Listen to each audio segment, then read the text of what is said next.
radar first, and then climate, and then a coffee break, and then we're going to finish the afternoon with warnings. So, Anna Kaiser, you're going to wow us with all the radar stuff. And do you have any particular goals that you'd like people to achieve with radar? Well, I would repeat the steward's wish that we would get at least one new radar product to the Open Radar Data API, and somebody to test how to get the data out of the Open Radar Data API. So one and one. One and one. Okay, let's see what we can do. Yeah. Okay, pay attention, everybody. We need one in and one out. Okay. Over to you. Thank you. Well, wait, I will share.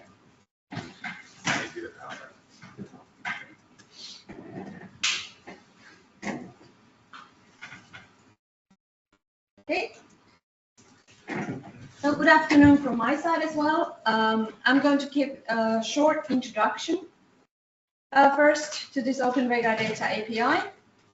Most of you heard quite a lot already yesterday if you were at the workshop, but I'm kind of targeting the people who were not here yesterday, just to make sure that they have also hear it. So I try to be quite brief, and so I talk management, and then I'll give, for the interesting stuff, I give the floor to Istvan and Vegan to talk about the technical part. And we have divided this radar session to two parts. So first we have, first part is to supply one of your national products to the Open Radar Data API. So Istvan will show how it's done, and we have a guinea pig from KNMI to test that, so live. And then the second part is to fetch then data out of the Open Radar Data API, and Istvan would then look at that and try it as well. So just a brief where we are talking about, like Stefan already showed this with ESO, so there's the local components, and we are now talking about the Open Radar data. Where we are in Open Radar data development, from management point of view, EUMETNET is securing us resources from the European Weather Cloud, where we will have the backend working, and also the APIs running there. The decisions are done during the summer, I guess, and coming autumn. This spring, EUMETNET did make a decision that Opera composites are going to be licensed by CC. So we are free to deliver them or supply them openly as we define the date when it's going to happen. That's what we're planning at the moment. And then the future is also secured. So Met Norway has agreed to maintain this Open Radar Data API at the Rodeo project. From technical point of view, we have finished the design phase last year. We have done the implementation, or Istvan has done the implementation, and that you could say that ended end of this quarter this year. And where we are at the moment is the red ones, so testing the data ingestion. So DVD has already tested how to get Opera data into the API. GSV Austria has tested how to get Opera composites. And we have FMI who has already tested how to get national products. So today we have KNMI as a guinea pig, and possibly, I don't know, is Met Norway as a second option? No, okay. So KNMI is today the guinea pig. And then today we are obtaining the data from Open Radar Data API. Future plans, we would like to have external testers starting after summer, so let's say beginning of September, to test the API, and then we should onboard to MeteoGate and be operational then after or in October, hopefully. Just to remind again what dataset we have in this API. So Opera will take care of the pushing the European single-site radar data, both 24 hours and archive, and then also the composite products. These are going to be ingested to the European Weather Cloud, where the backend will work. Now, NHSs have possibility to put their national products provide the link, and that will be provided by the Open Radar Data API. But we are not going to store the national products. So that's the difference. and we're going to be WIS2 compliant if needed. So if we start with the first topic, so sharing your single-site radar data, that's really going to happen by Opera. So nothing is required from you if you're sending your data to Opera and you have said, yes, we can share your data also freely and openly. The data has to be ODIM HDF5 compliant, but you don't get your data to Opera if you're not compliant with that. There's a future possibility because WMO decided that the future worldwide way of exchanging radar data will be following this new format called FM301. So we have planned that also the Opera Radar Data API can handle those files, but first of all, Opera has to handle those files as well. But this is something that we do take into account. We will not do any kind of conversions in Open Radar Data API with the single site data. So the old data will be in buffer format from the archive of Opera, and that will stay as buffer. So it's the user's responsibility to do that. Then one of the questions that came yesterday, which I'd like to answer now. So Météo France asked, they have some radars outside Europe, but they are Météo France radars. So if they want those radars to be supplied, there's volume data supplied via Open Radar Data, they can push it to Opera, but they have to be ODIM compliant. So Opera takes nothing into the data flow, but if they are processed in the same way as they are your national volume data from Europe side, then it should be okay. So this applies also maybe to KNMI, who has some overseas radars. Of course, they're not going to be in the composite, that's just the volume data. Then for the national products, so what you have to do if you want the national products to be supplied, you have to provide this standardized JSON file, and Iskom will show you soon how, and the dataset description file for each of your published dataset. And this JSON file will include a link to the data product download location and specify how long it will be available. So like I said, we will not move your product. The product will stay at your national storage, or you supply it with your national API to the Open Radar Data API. In order to not to confuse the users and also the metadata, we are not going to allow that you will put volume data through this same channel. So volume data will always go via Opera. And so that was question yesterday from Marian, that what do we do? Because in the national volumes, we typically have already local variables, but in Opera, we don't exchange them. I would say that this is, of course, unfortunate for time being, but we are targeting in the Opera to have the local variables, and later on, they will be provided through this. Meanwhile, if you haven't applied your local variables earlier in your national interface, you're not actually even obliged from the Implementation Act either to put them, because the reassurance what they gave us from Digital Europe was that nothing new has to be done.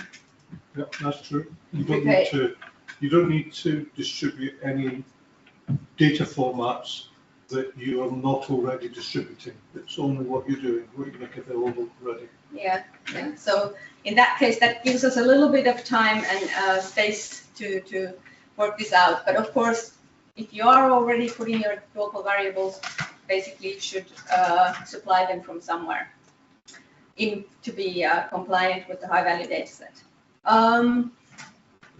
Then what I wanted to still raise, we have decided that for the national products, what you can supply from Open Radar Data has to be either ONIM compliant HDF5 files or cloud optimized GeoTIFF format. Basically, the system is not dependent on which format you're going to, because we are just supplying a link to your data set. But in order for user to know that these are the same formats, so that there isn't a million different formats for the users, it's much more simplified. that we do it this way. I think that's my last slide. The last slide is just the place to look for more information, but I'll give it to Vegard then. Thank you. Or is there any questions, of course? In the room? No. Online? No. Then I'll give it to Vegard. Hey, Or Istvan. I've given. Okay, Istvan.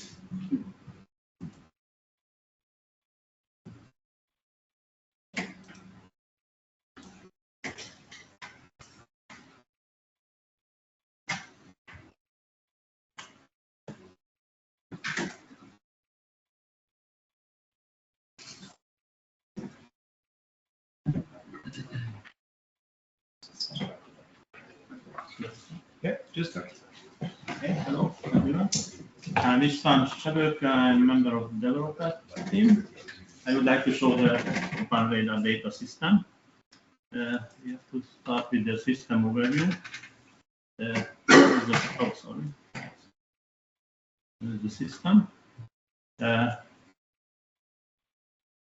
If you like, this is the NMSs here, and the NMS is storing the local data product in the local, behind the local API or the local data storage.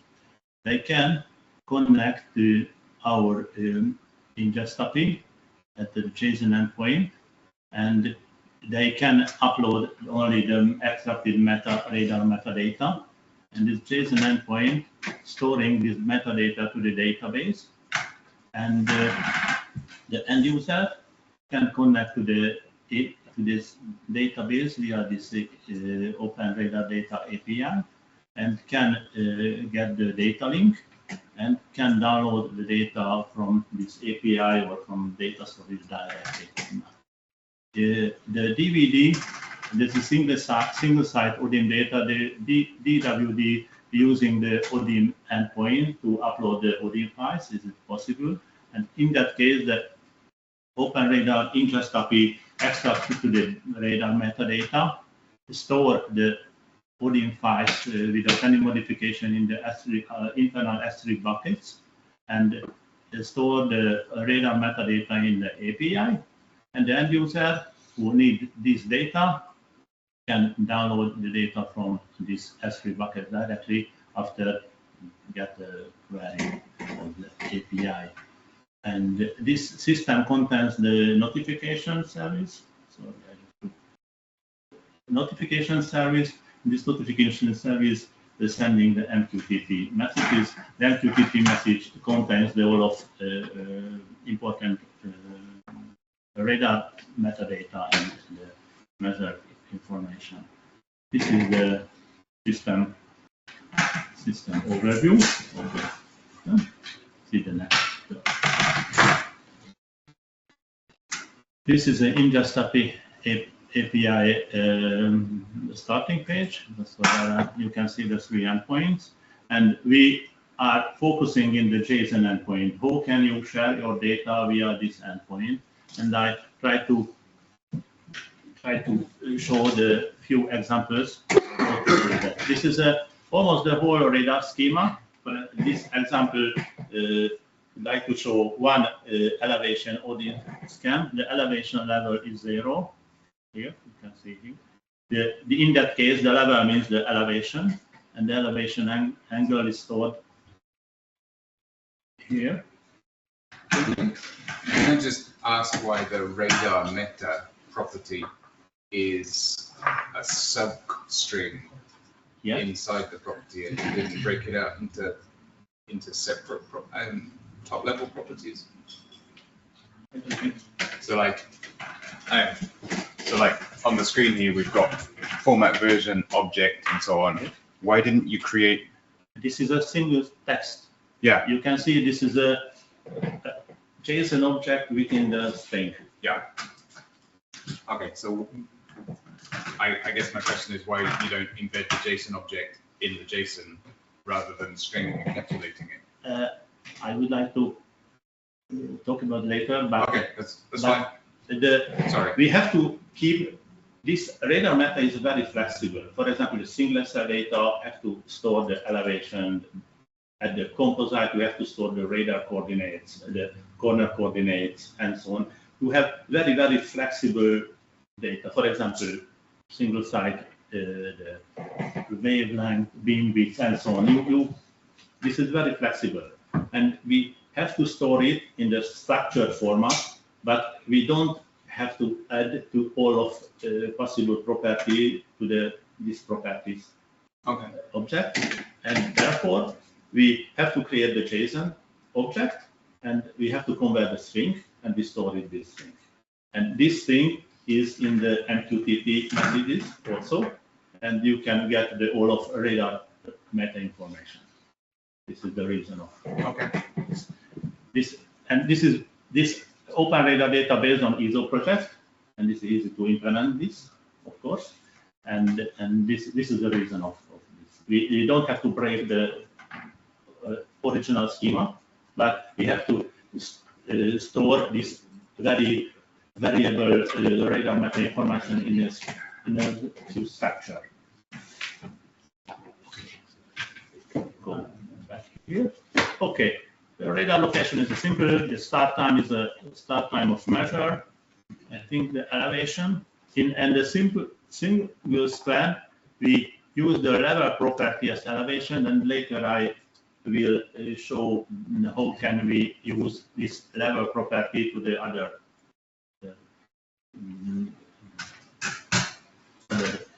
how can represent the level property the other radar meta informations. This is the period of measure. This is the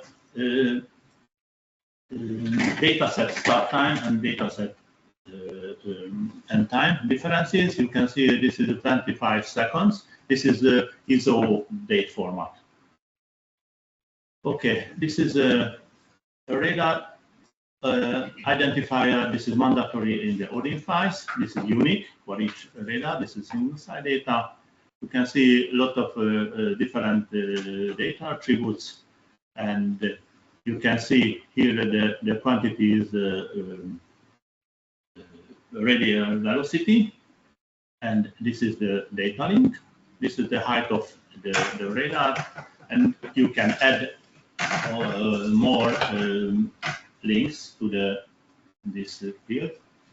Sorry, Yes. I have another question of why the content block, which includes an href, isn't implemented as a link, which is generally how you do it in GeoJSON. Yes, but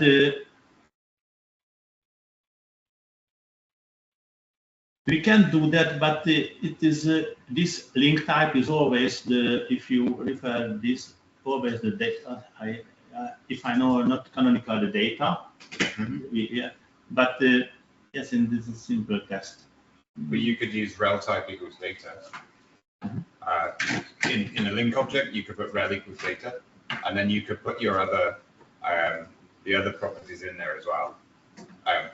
Sorry, No, I think it's a valid point.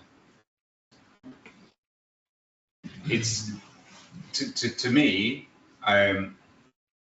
looking at how I would expect things to happen the standard way, if I'm familiar with GeoJSON, you've created like the same kind of thing, but with different names in a different place. And it's a little bit confusing to somebody coming from outside your project. But this value represent the data. Yeah, so these links represent for example, the data, the radar host or the institute and so on. So that's why I would use this value is not unique each data, but the other links can be this value is unique for data, but the other is common for data. I get that. In the links block, if you're pointing to an organization which is hosting it, I would use a different relationship type to say this is the service host or something like that. Yeah, I'm just surprised that it's not more standardized when it could be more standardized quite easily. So We had the same approach with warnings in the beginning. We put everything into the so the properties, but later we realized we have this nice links section, and I can't remember what is the relation type there, but something like data or something. We put there. you could use item or you could use data. Yeah, and we are using the links section. So Yes, the former version we did it similar, but we changed back to this type of value, but we can change it, of course. If this is not that, yes, I understand your view, of course. I'm not saying you should change back, but I think that you should have a discussion about how standardized you want to be. And if you choose to do something which is different, you should have a clear articulation why, rather than just because that's what we did. Yeah. So be positive about why you choose it. So I'll try and be quiet for a bit now. Sorry. Thank you. The other problem is the radar data, we don't have enough CF standard names. The WMO CF standard draft is not covered the all of ODIN data. That we started with the standard names, and we currently using the ODIN unique quantity identifier, and later we can change the CF standard. Have you tried to work with the CF community and or W mode to get those names added? Not yet. Okay, so I recommend going down that path. I could comment. There is a lot of work now done in Opera because of this new standard FM301 at the moment, and they are following CF standards. So we are doing work how ODIN would be connected to FM301 and what kind of needed addition should be included in FM301 to be ODIN compliant. ODIN could be changed. So in this work, we are also kind of linking to the CF community that they would take then the ODIN different, what we need in ODIN to be standard. So we're trying to push from that way. Okay. So not from rodeo side, but from Opera side. Okay. I think that's quite valid point that when we do these things and something is missing somewhere, rather than work around it, change it. Like in this too, when WMO wanted to add the CRIP and was it NetCDF as a mind, I forgot the type because it was missing, and as such it was different variations were used, but it was in the end very quick that was to the official list. So you don't necessarily need to work around it, just change it in the right place. Yeah, so I don't know if all of that was audible for the people online, but the summary is if we see missing things in control vocabularies, we should try and get those missing things registered in the original sources. That's basically the summary point. Yeah.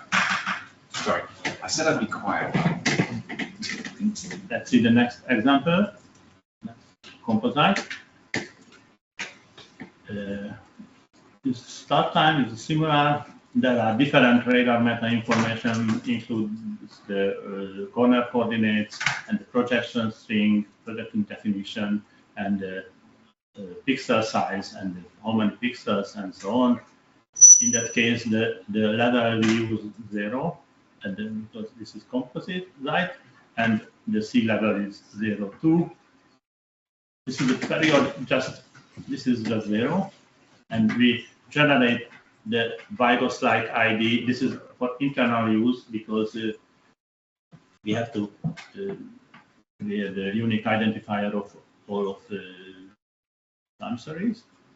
See, this is a array rate, and the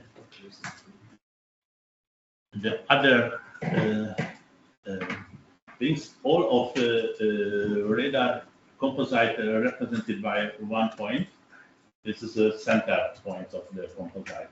This is the decision made because if you selected this, for example, the triangle and the polygon and so on, and this center point is included, you get the whole of composite data. If it's not included, this is you will not selected this composite data. This is the behind this decision. Can you say again why is the center point and not the area? What?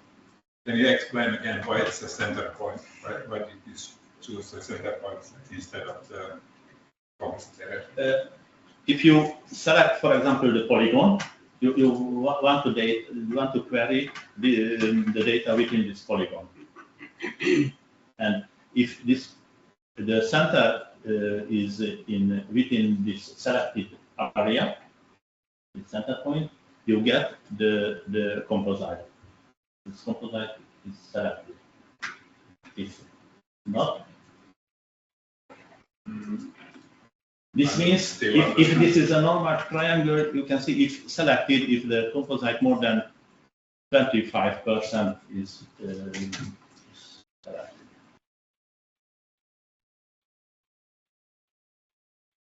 But if you don't want to do that, all of corner coordinates in the radar meta, and you can create the very smart query to decide you need this data or don't need this composite.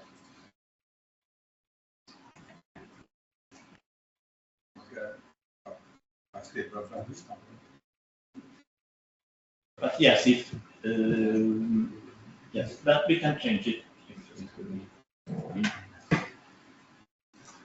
Okay, the next is accumulated precipitation composite, almost similar than previous. The difference, two differences or three differences. This is the quantity. This is the accumulated rain rate, of course, and you can see this is the period. This is the time of the interval. The accumulated precipitation. This is, you can see this is positive. That means we modified the date time. This date time is a starting time of the time interval, not then general, in the finite. Usually this is the end time of this time interval. This is the differences between the general things, but we can. This version is similar than the normal composite. The start time and the start of interval and the period represents the over time. Let's see the next. You have seen the level attributes. Normally in the PPI polar scan or polar volume, we use the elevation for that, and the other product we use the product parameter from Odin standard. You can see in the CAPI and pseudo CAPI the layer of height and ETOP and E-base, the reflectivity threshold and so on, the other parameters we use this the level attribute, and we can. I will show later how can be filtered by this parameter. Yes, this slide is a radar meta attributes. This is the I have mentioned what was the cause of the decision. This is a very flexible format, but we can store it in a string, and therefore you can handle it as if you read the JSON schema, you can convert it to the JSON object, this string, and you can use it as a JSON. Yes, the reason is this is very flexible format. There was a question in Slack from Mark. Maybe you can read it from there.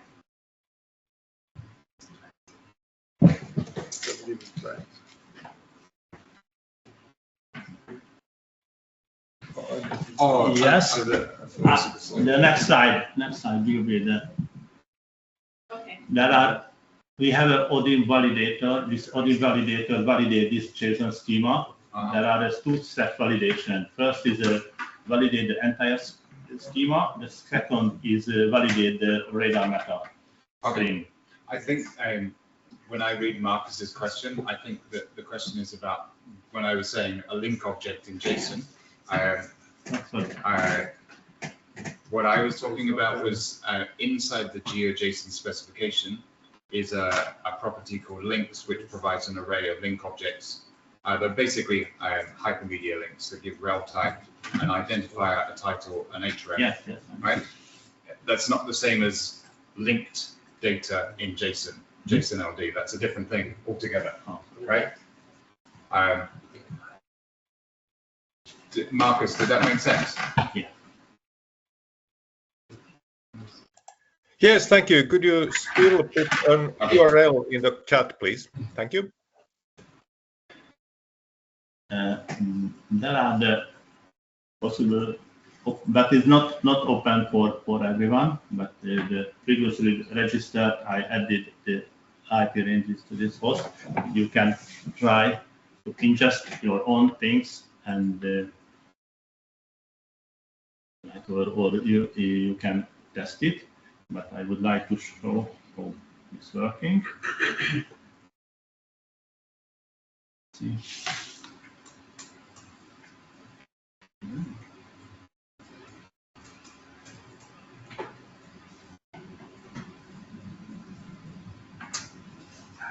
Yes, there are 2 pages. This is the Swagger user interface. This is the ingest API. This is the Open Radar Data API interface, and we try to ingest something in the via JSON point. I try to increase the. Can select this JSON and we try it out. We have to insert here the schema, and we have, for example, the Norwegian south composite of South Norway. But before we do that, we have to change the time for the latest, I think. Okay, the date time, and we have to change the link.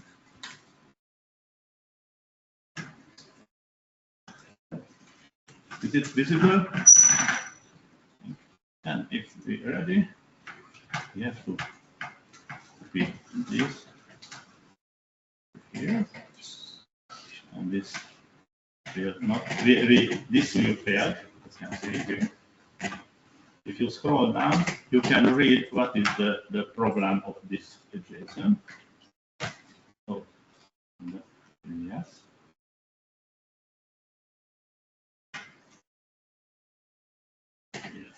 We have to add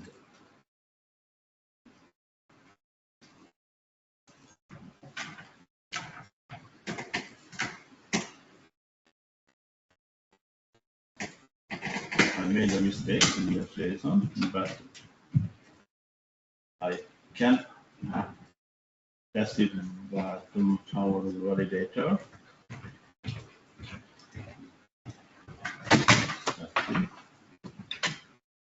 It's similar. Oh, it's not so visible. Sorry.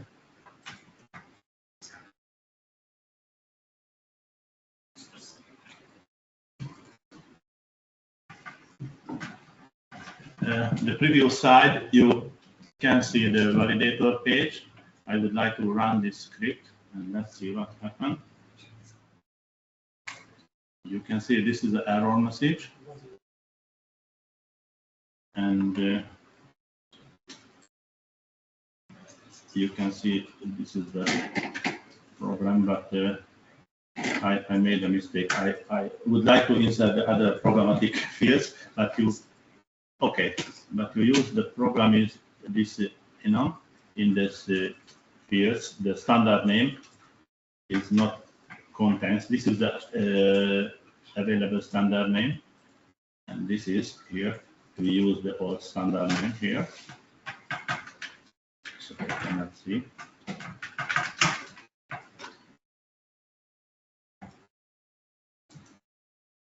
Oh, here, okay.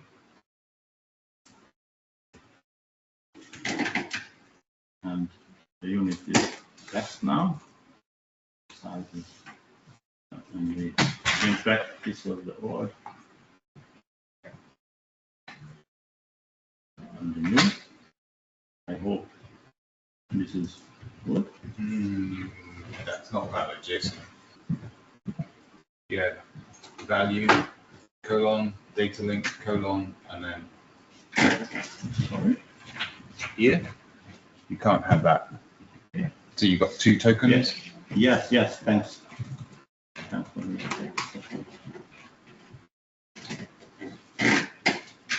hope this is good. I saved it. Go back to the validate.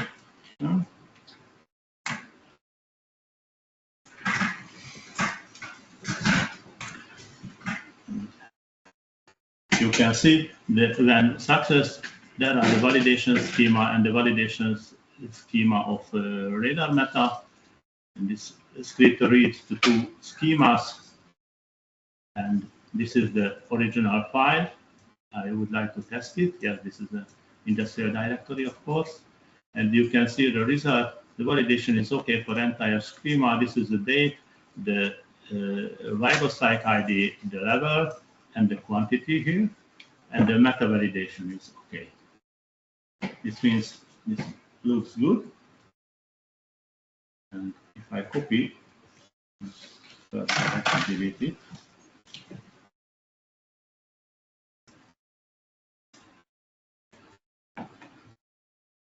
Time. We execute.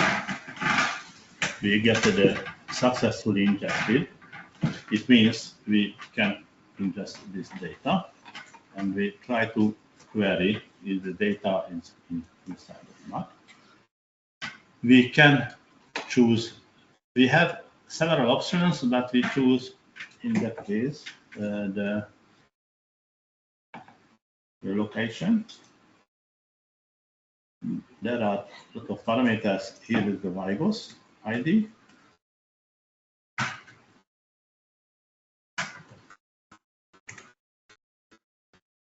I can select here if I want to query only the one or two quantities and so on. I can do that. For example, the comma separated list or only one thing. This means okay. This is the time range. This is the start time range, start and end time. But if I delete that because I want to query the all of data, and I can filter the level and see, execute. We get. If I try to, I would like to.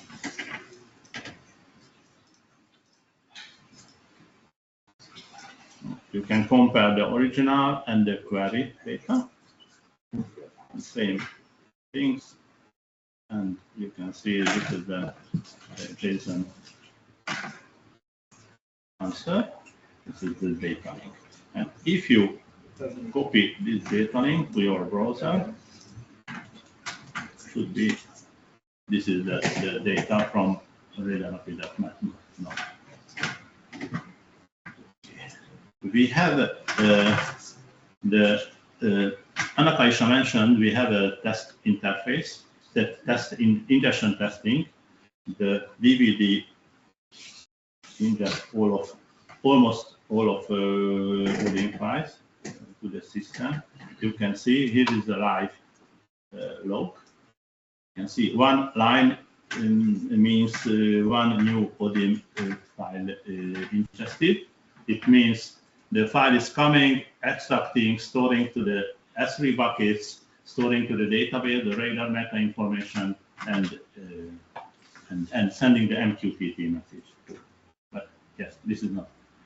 Oh, sorry, I forgot to. Oh, I forgot MQTT. Okay, data. And you can see this is a very heavy ingested system. but I can show this data. But I don't want to boring your this select data from API. This is similar and you can read it. But I would like to show the one map. Here. Okay. This is query this API behind this ingestion testing. You can see here. There are several ODIN volumes here. The circle represents the range of the measure, and the color represents the height of the elevation.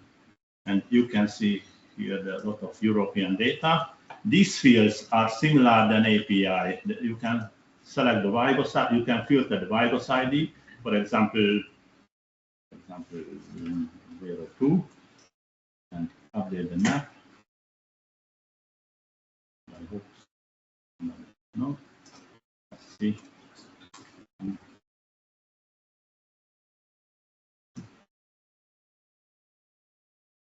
If not, I have to check which is available. Okay. Let's see. For example, the Vibos ID from Finland.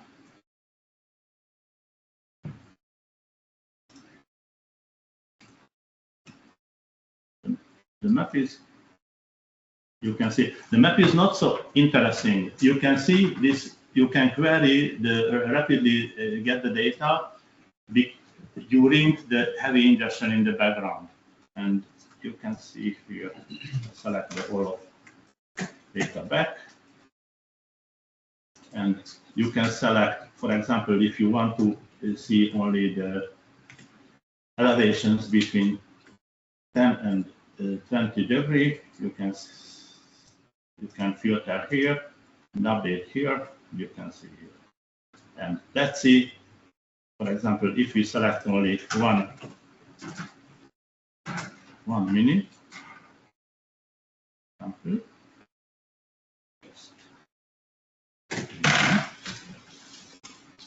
and the step is set to the one.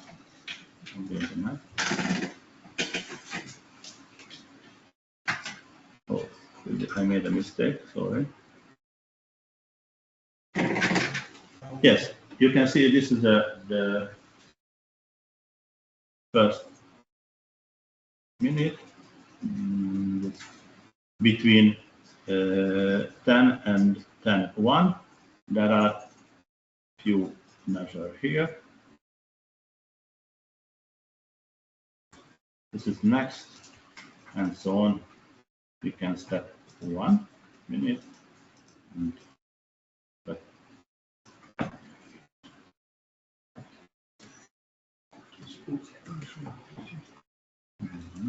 we can select the time, we can change the time range, so on, and yes, I would like to, yes, I have to delete this. And my last selection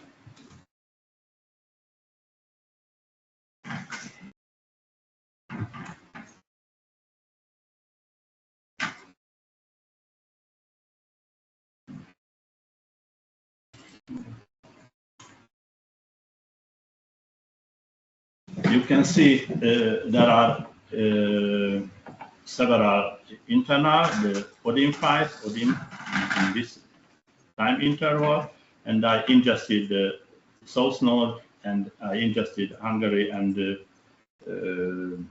Poland composite. These stored it in local in the Poland and Hungary, and see the previous data you can see here. These composites stored in outside of this project, and you can see here is the one single side data. This is the geotip from Finland, and we have a accumulated precipitation Okay. So we don't have this time. Let's see.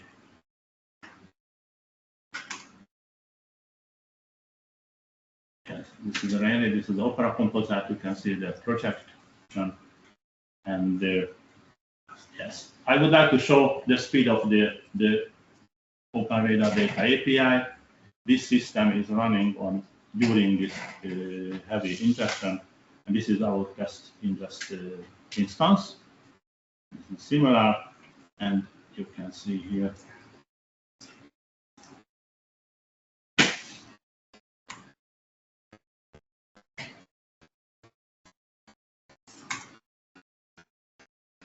For example, similar.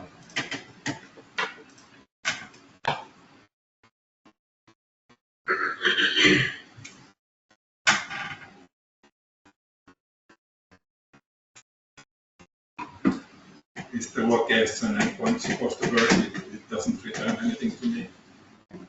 Sorry? The location endpoint, it doesn't return anything to me. This? Yeah.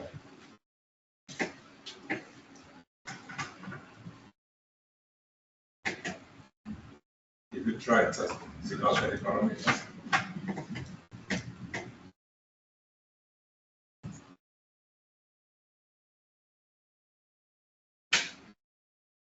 Could be, there are a lot of, we reached the gRPC limit, I think. Sorry? We reached the gRPC limit. There are, I think, more than 1 million objects, and this is, this test instance is not handy. You have to filter it because the inside implementation, we reached the limit between the database and the gRPC. How come there be over 1 million locations? Isn't there so many radars? Not the all of objects. Sorry? All of that, but this time series is not only the radar, that it depends on the quantities. But I have to check the logs. No, but location is a location. It's a different thing than the parameters and other properties. I have to check that, but I think this is a ISO thing could be not up to date because this is a previous version, and you can see, I would like to.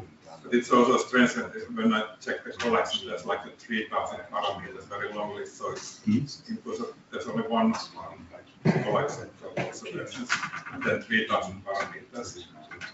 So how one is supposed to know, for example, if I want to query the how can I do it? Based on the metadata. We have to fix it if it. I don't know. Yeah. At the moment. We have to discuss about the EDR because it's no in the metadata. It's feels impossible to know based on that. But the reason of this, you can see the similar I'll explain. for the previous. Yes, you can see this was the previous version, and this is the data link at the previous, not the current test instance. Is it acceptable? It's too small. Oh, sorry.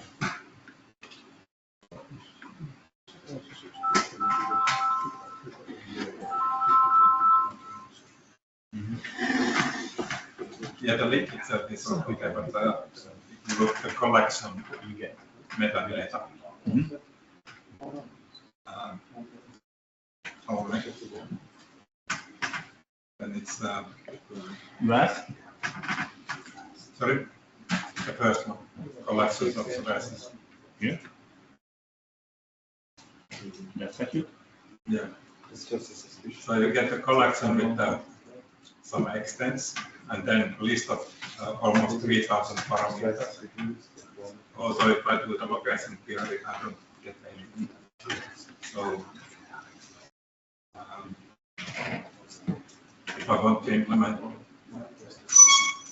program that based on the metadata gives option of the different locations that are available in radar sites, it's not, I don't see how I can do it now.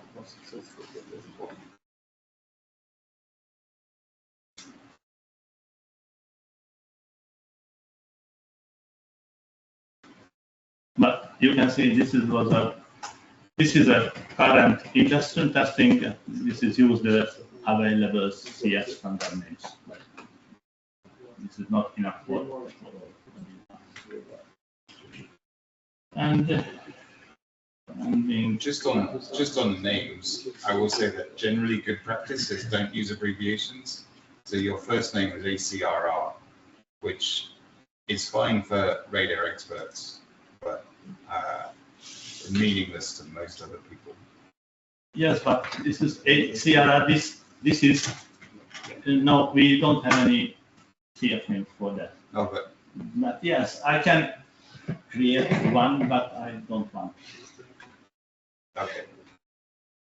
I think we decided to, until the CF name interface, we use the names that's within the radar community until. You could use still the name within the radar community, but not the acronym. Okay. This kind of what I was saying. Yeah, this is accumulative the radar guys know that. But you could write that instead of ACRR. This is financed by the EU in order to get the high value data set in the general public, not to us. Yeah. And yes, I almost finished this presentation. I think I don't have more slides. Yes, just for back to the ISO, I have a similar page just for visualization data. This is this is our test batch test ingestion map. I put all of surface observations from the world, and you can see. I would like to show the speed of this ISO. You can see this is 1 hour data. You can see the start and the end. And if we go back 1 hour, you can see here the previous hour here, and I can display this, for example, temperature values from India, 32, and so on.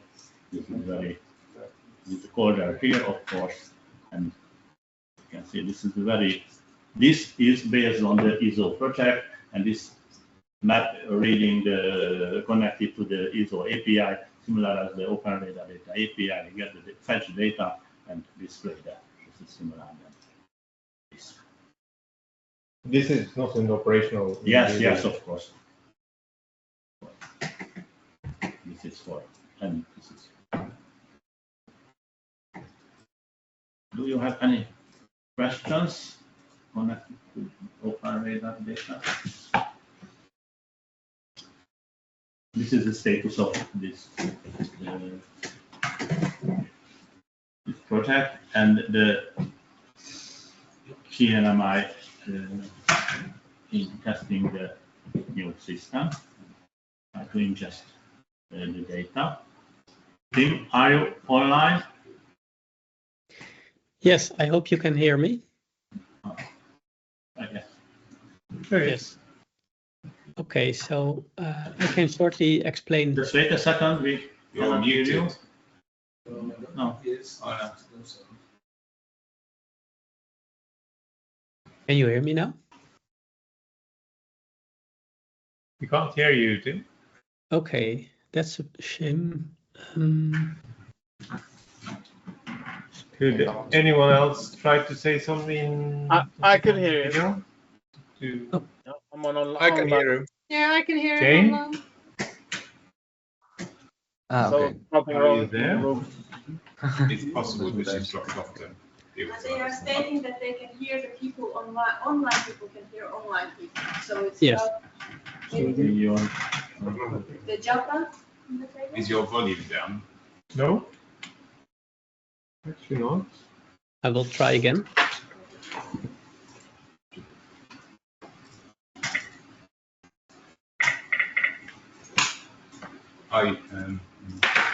Jim says she can hear us and too. Hello? Hello, we can This hear is you on why the Teams, so it online sounds people like have been it's so quiet. room speaker. Yeah, but I've asked them. Probably talking all morning about that. Just didn't hear it. Yeah, strange the icon there says mute, isn't it? On the Right. pictures, but on my screen it's not. It's almost as if everybody's muted. No, we can't. No, the room's not muted. As you can see there, there's no muted.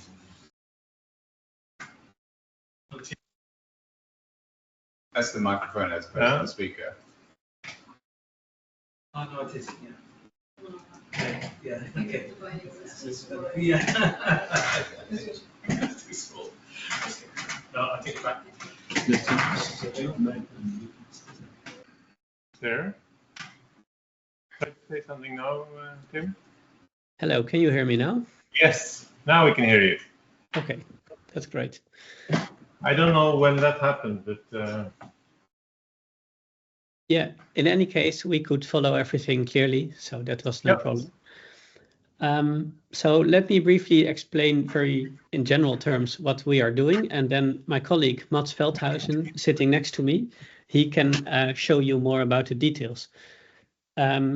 So in KNMI, we also have several national composites, of course, and the national composites, as has been explained by Anne-Kaisa and by Istvan, they are not shared as data files, but they are shared as JSON linking to the data files.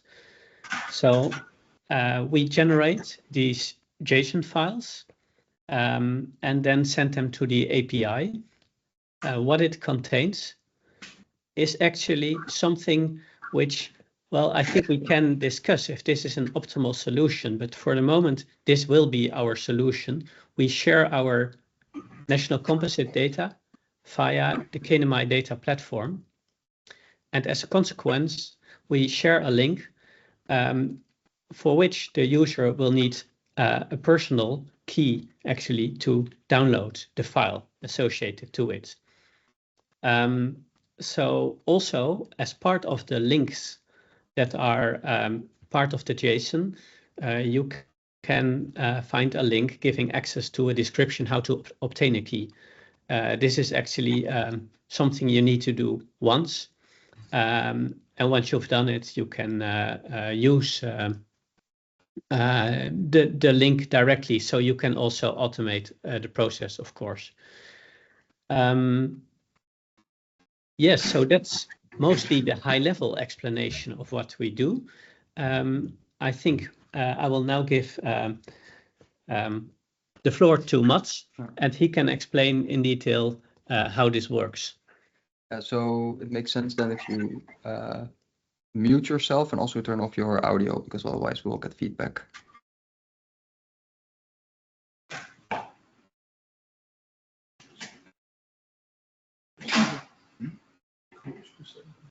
Now I should be audible. Yes. Yeah. Yes, okay, I hear yes. Then I will share my screen. I'll just do entire screen. It's easiest. Right, now you see my screen. Yes, I see my screen. There, yes, right. Great.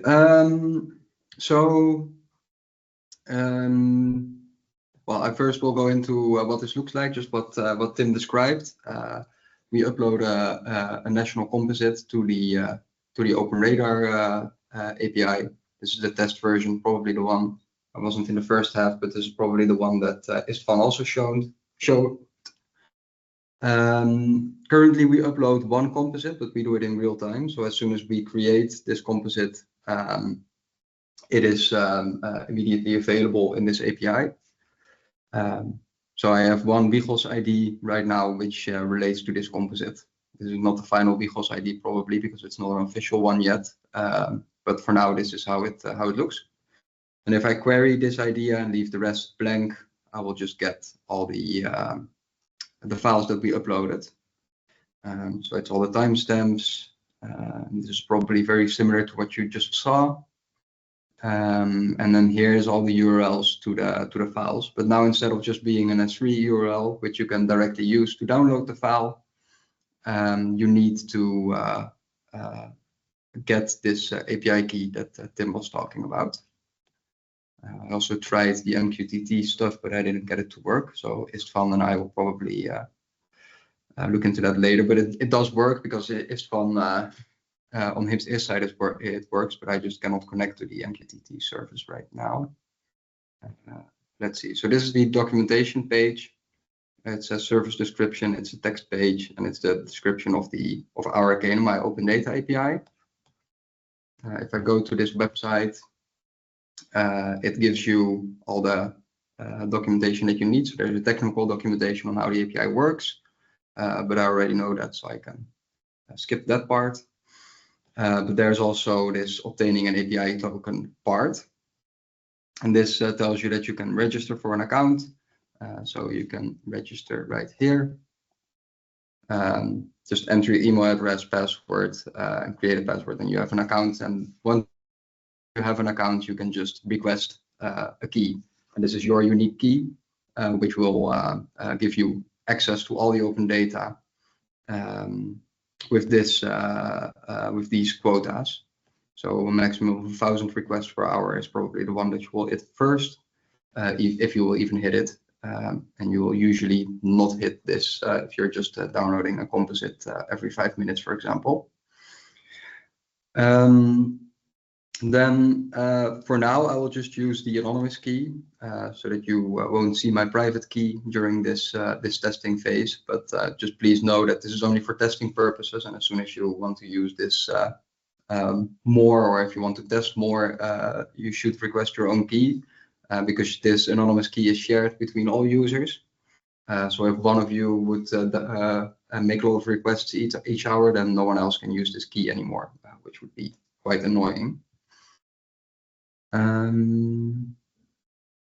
Then the next step is just to try to download one of these files. So if I use this URL right here, and I curl this URL, then it says that the authorization field is missing. So what I need to do is add the header, which is authorization, and then this key.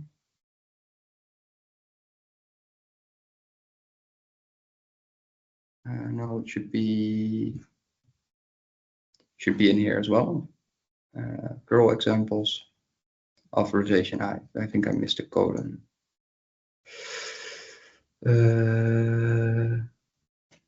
Yes, right there.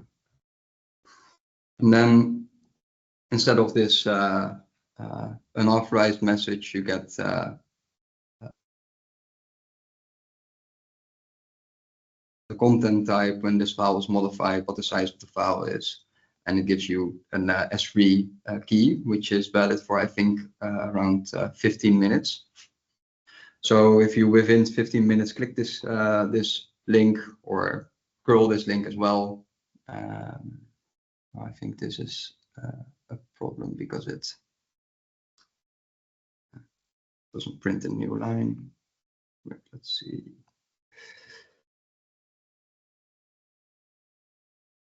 Yes. It just downloads the file. And this is the H5 file that we based this message on. So that's the way it works currently.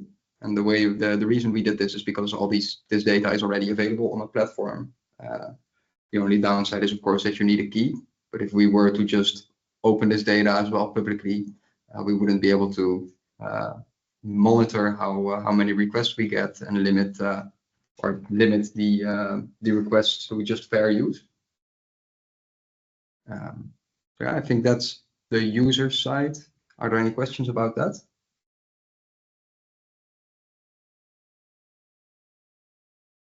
Deze weer aanzetten. Yeah, I don't know, maybe. Is no one talking, or am I not?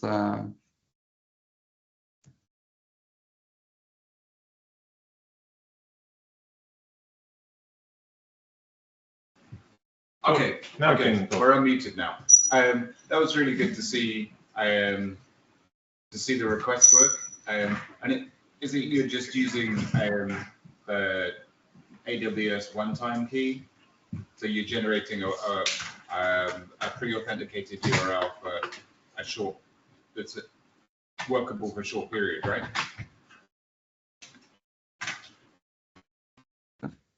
Sorry, we had some audio issues because of two laptops. Okay. So your API, you send a request, and your API then generates a short lifetime pre-signed URL.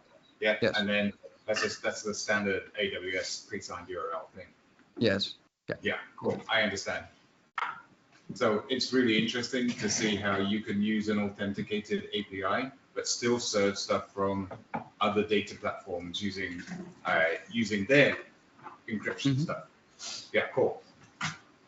Yeah, I could maybe make a comment that there are different solutions. So, for example, FMI has an open data storage or open S3. So for the FMI, we don't need a second key. So it depends on the national platform how you have organized it, but both options are okay for us.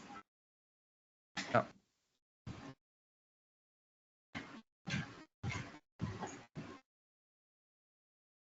So if there's nothing else, then we could I could tell a little bit about how we did this and the things that we encountered and that are still to come.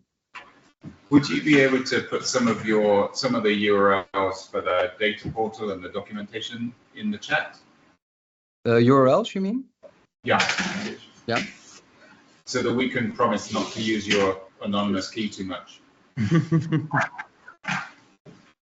Let's see. The chat.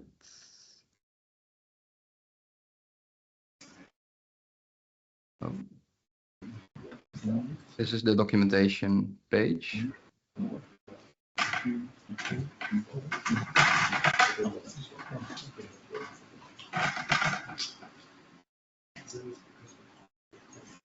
Okay, this is how it's okay.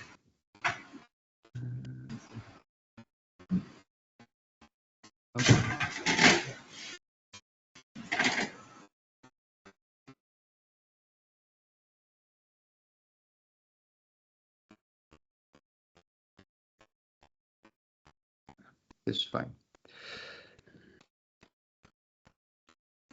But yeah, maybe Ispan, you were going to show the MQTT stuff again, or? Yes. Yes. Yes. Can you hear me? Yes. Okay. I can hear you. I would like to share my screen. I deleted all of the message 2 minutes ago, and you can see here this is the latest KNMI uploading.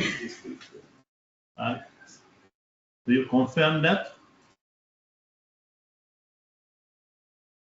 This is yeah, indeed. Yeah, so this should be good because it's it uploads at around just a minute or so past 15. So that's indeed correct. Yeah. You can see this is the MQTT message. Yes, and I would like to show for you the last thing. Go back to here. You can see here, this is the newer version. This is the current test, not the ingesting test as DVD. And I delete all of data. is the result. Could be because the index syntax is not up to date. This is more up to date, but next week we would like to merge the latest ISO changes from latest version. But I already ingested a lot of data in the past few days. And there are the possible ODIM quantities and so on, the levels.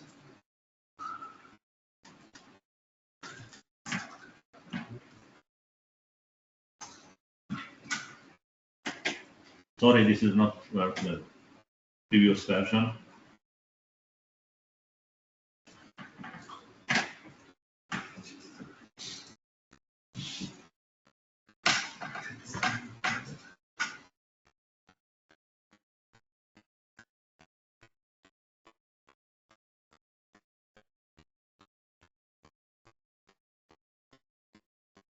Okay. Yeah, so from our side, we can still tell a little bit about the way that we implemented this on the backend side. And there's not a lot to tell because it's basically just a call to the API. But there were some interesting things with the getting the JSON because we needed to use a piece of code from Istvan to create this JSON that we sent to the API. It was a little bit of tinkering because I think we were the first users for at least this specific goal. So it was we had to do make a little bit of small changes, and there's still I'm still working with Istvan to see if we can make it maybe better updatable as well, because now everything when something changes we have to change it in our code again. But other than that, it actually worked pretty good because we run it in a Lambda in AWS. And just then whenever a new file is added to our data platform, the Lambda runs and it downloads the file from our data platform, converts it converts it to this JSON message using the code from Istvan, and then just uploads the JSON to the API. So that was actually a fairly simple solution with easy architecture to solve.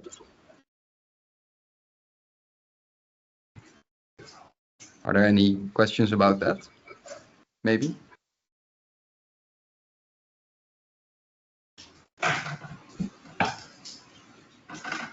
Any questions from the audience here?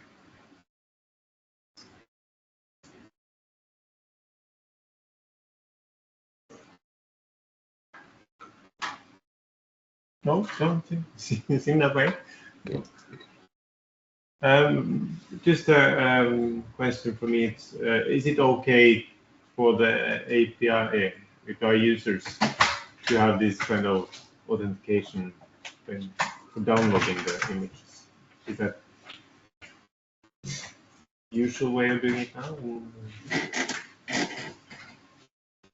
Well, I mean, at DMI we also have authentication on our APIs. Yeah. So, yeah. But you want React on, well, if you try to download a file, it's okay to read some documentation to find out how to actually get it. Because it's not ideal. We had this. It's not really a one discussion of the shop. Yeah. Yeah, but have FemD or MeteoGate thought about this? Because you could easily meet several APIs that has this kind of authentication. Then is the authentication method used in MeteoGate, is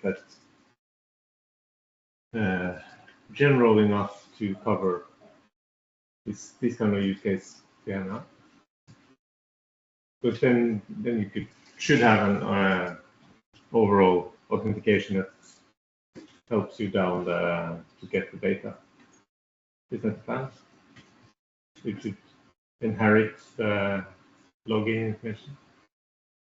But that would mean that it would go through the API gateway. Yeah. And this is quite large volume, then it's possible, of course.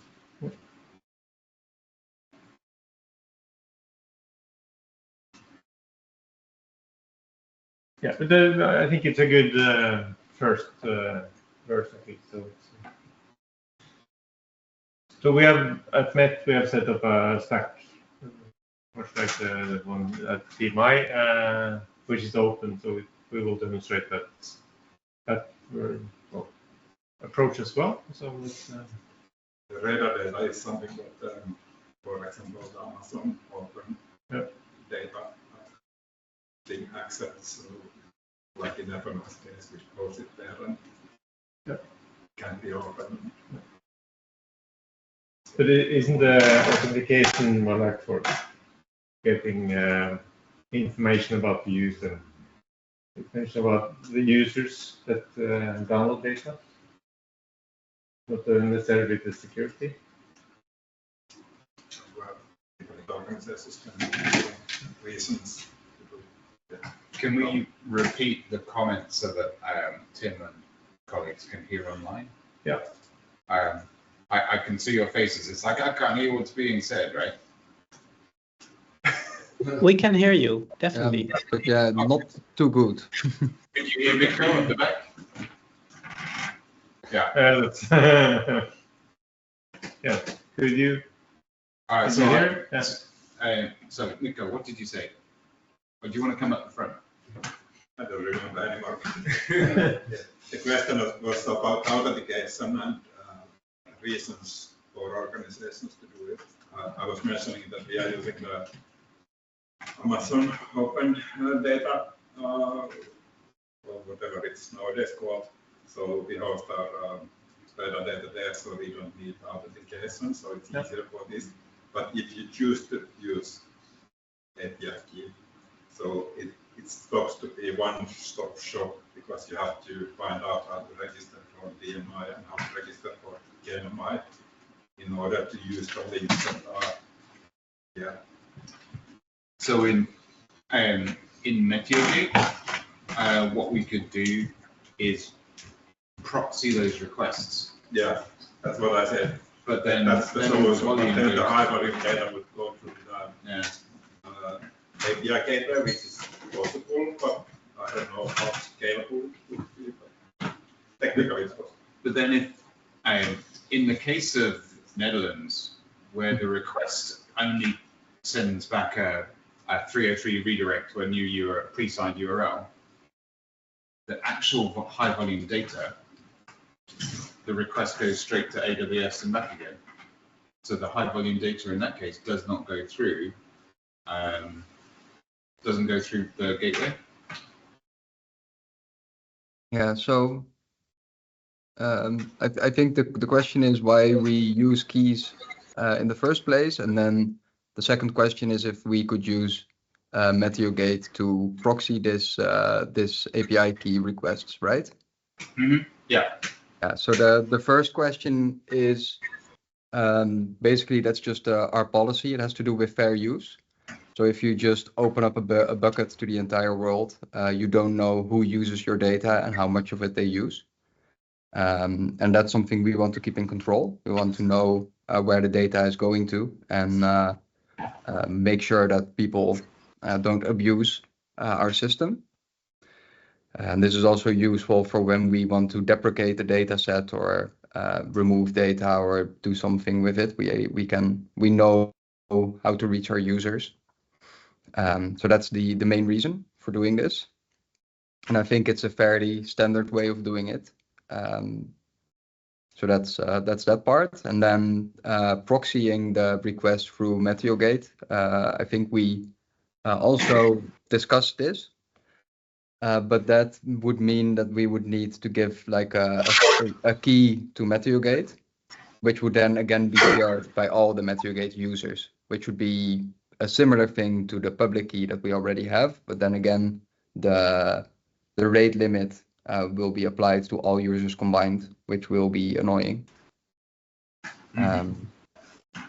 So we would have to disable the rate limit specifically for this key, but I think that's something we don't want to do.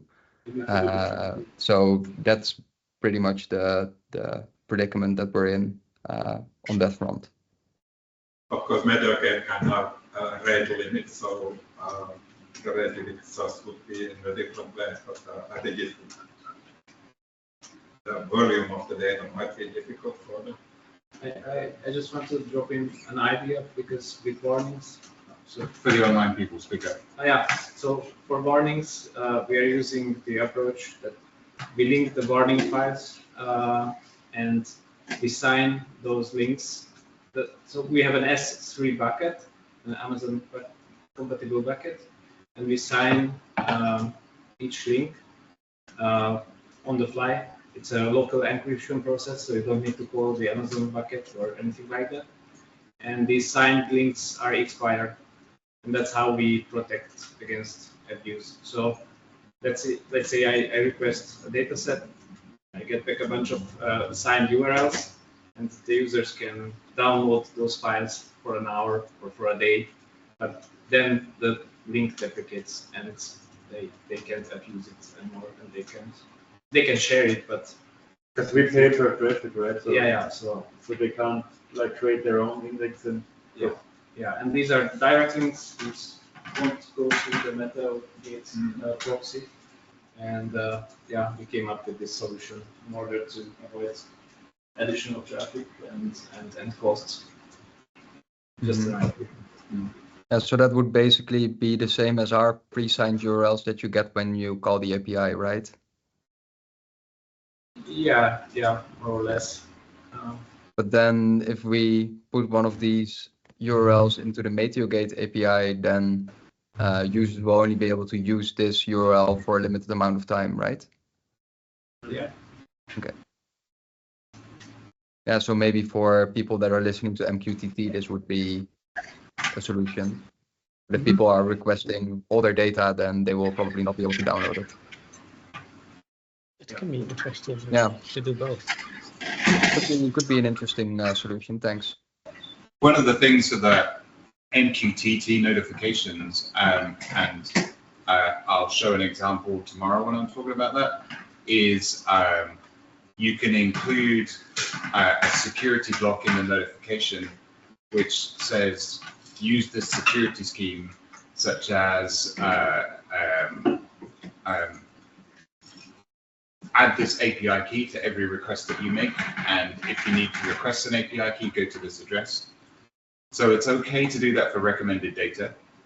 Core data needs to be open and accessible without any access control on it. So your radar data here, behind the API key request, you could easily do it that way. I can show you the example tomorrow. Well, it's okay to do it technically because I want to download as a user all the national companies from 35. Yeah, I still see there's a separate issue, which is you end up needing 35 API keys, right? Yeah. And then those, and it's complicated headache quite soon. This is grit. It's definitely grit. I found some grit. Okay, I'm making notes. Right? We'll try and fix this to make it easier, because I really appreciate that you want to keep track of stuff according to the API keys which you issue. And it's MeteoGate having its API key is a little bit of extra complexity at the moment. We need to make that simpler. Okay, I'm going to take some notes. I'll be quiet while I'm doing that. Sure.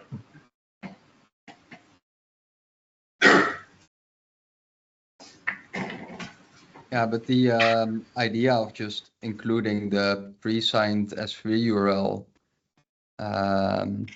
in the MeteoGate API might actually be viable. Because I think that, I mean, we can use a single key that we have requested ourselves to request this pre-signed URL at KDP, and then just include this download link in the MeteoGate API, so that users can use it for, I don't know how long these keys are valid, maybe an hour. So as long as the users are fast enough, they can download the data without any hassle. and otherwise they will have to request a key. We will have to discuss this with our data platform team. I thought someone was in the chat earlier, but maybe he left. But we'll have to discuss this internally because they are in charge of this data platform and all the keys. So they will have to decide on whether or not they like this solution. Yes, just a control question to Anna-Kaisa.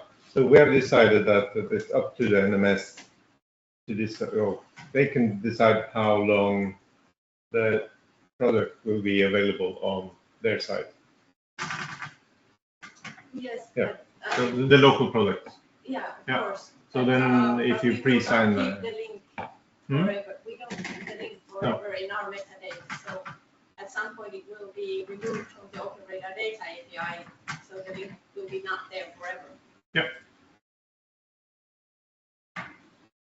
Yeah, so since we are not securing data for a certain period of time, it's up to the NMS to actually sign the certificate so long as you want. Okay. But we could then get breaking links if the certificate is shorter than the link in the database. But I guess that's not a real problem. Didn't we discuss that in the JSON file there would be the time, how long it will be available at the institute? Yeah, so that could be shown for the users so they can see that, okay, it will be available there for this long. Is that implemented now? So the information about, well, we discussed that we could have a comment or a field that describes this. Did we implement that? The comment field is a solution. Yeah. So then it's up to the NMS to actually write the comment on this is the file that they keep for so long, and after that it's not available anymore. So.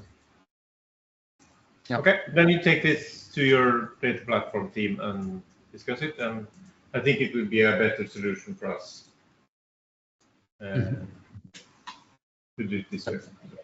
Thanks for. Thanks a lot. Somebody has written it down, I guess. For example, I'm still writing the previous conversation, so I haven't got. No, but you write this down. I write the problem down. But did you come up with the solution? No, not. They will try out the solution that the warning says.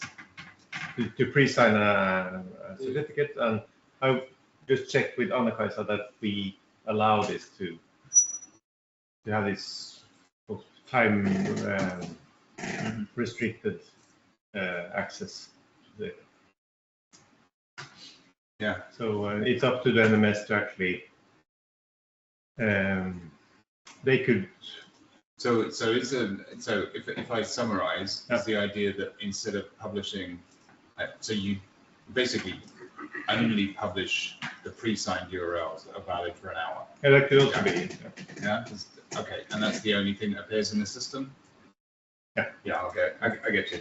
I can see that being problematic at some point as well, but it's worth trying. Yeah, I think it's better to do it this way. And who's going to take a look at that? The KNMI team? KNMI data platform team will ask. Well, they will ask the platform team about this solution, and we will probably talk about that in the technical meetings in the Open Radar Data work package. Yeah.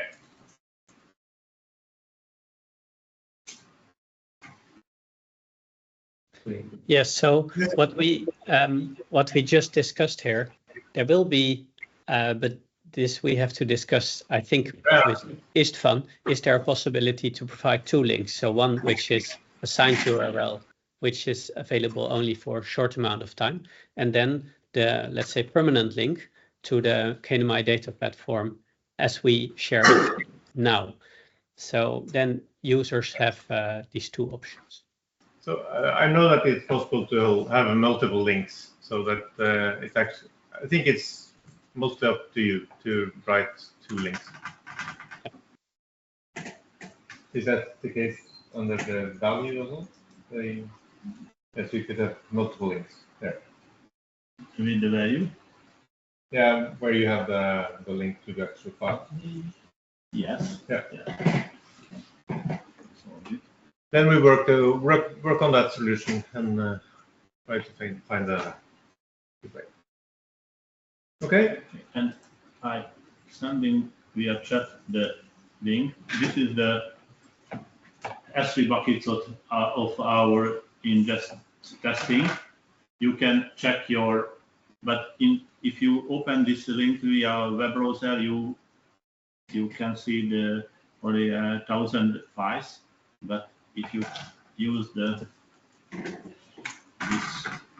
ABS command, you can check your files and you can check your files time, the storing time. And it was interesting to check how fast is this system.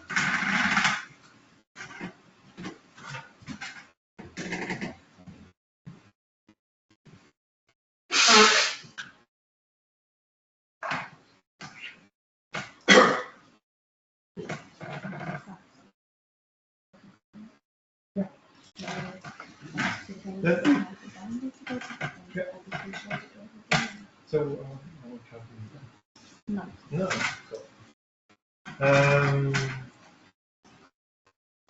We have overrun our time on the radar, so we still have one issue left.